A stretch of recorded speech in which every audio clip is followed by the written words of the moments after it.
Hi, welcome to BC study circle. నేను మీ పాదం Sudhakar sir, faculty of geography, Telangana and Andhra Pradesh.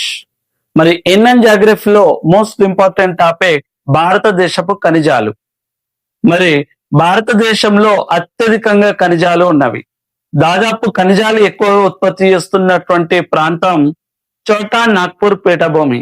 దీనినే ఖనిజాల కనాచి, ఖనిజాల గిన్నె, ఖనిజాల నెలవంక, భారతదేశానికి ఖనిజాలకు హృదయం లాంటిదని పిలుస్తున్నాం.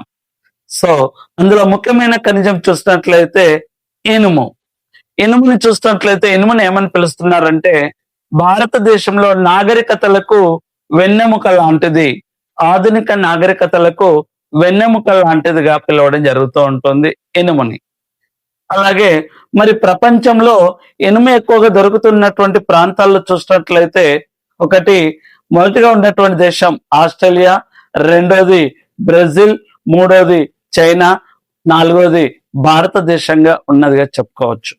మరి భారతదేశంలో ఇనుముత్పత్తిలో ప్రథమ స్థానంలో ఉన్నటువంటి రాష్ట్రాలు ఒడిస్సా, జార్ఖండ్, ఛత్తీస్గఢ్, కర్ణాటక రాష్ట్రాలు వరుస క్రమంలో ఉన్నాయి.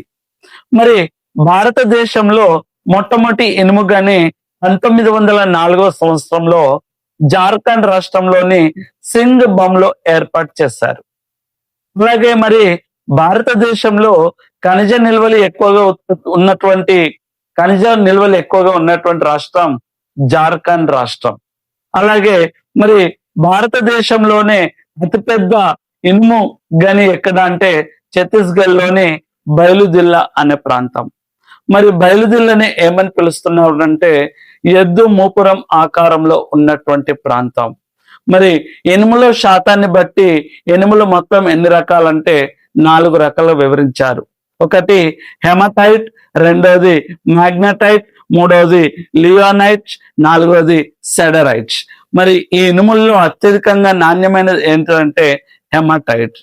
మరి భారతదేశంలో ఇనుమును విస్తరిస్తున్నటువంటి ప్రాంతాలు ఏంటి అని అంటే ఒడిస్సాలోని గురుమాసాని కొండలు, జార్ఖండ్ లోని నౌముండి మరియు నోటబరు, త్రిపురలో అలాగే మరి తమిళనాడు రాష్ట్రంలోని సేలం అనే ప్రాంతం, అలాగే ఛత్తీస్గఢ్ లోని బయలుదిల్ల, మహారాష్ట్రలోని రత్నగిరి, ఆంధ్రప్రదేశ్ లోని అనంతపురంలోని ఓబులాపురం, తెలంగాణలోని మహబూబాబాద్ జిల్లాలోని బయ్యారం అనే ప్రాంతం. ఇవి భారతదేశంలో ఇనుము విస్తరించున్నటువంటి ప్రాంతాలు. సో మరొక టాపిక్ తోటి మళ్ళీ కలుద్దాం. Thank you.